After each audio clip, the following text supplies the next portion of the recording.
Sabi, sunod tayo, sunod. Primera na din lang tayo. Medyo mabigat-bigat na ng karga natin eh. Magaling na yung nasa safety tayo. Mahal na natin ang buhay natin. Sa ganitong sitwasyon, huwag tayo masyadong agresibo sa daan. Kasi yan yung makakapagpahamak sa atin. Kailangan nating pag-aralan kung ano yung makakabuti para sa atin. Yan o, kita nyo yung 300 na yan sa unahan. Paahon po yan o, kita nyo gapang. Wala pa walos naman yan. Wala pa walos naman yan.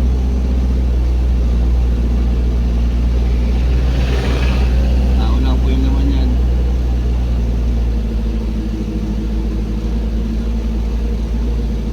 Punta natin to. Bubuga-buga eh.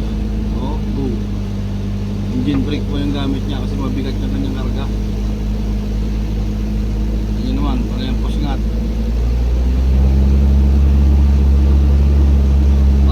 Bulusok pa rin po ito eh. Malapit na po tayo mawala sa bulusok. Alalay na ang ating bulusok. Yun, pwede na po tayo magsigunda. Yan.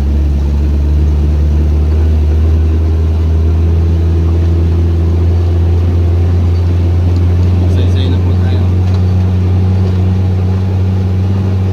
Yun na po yung baba.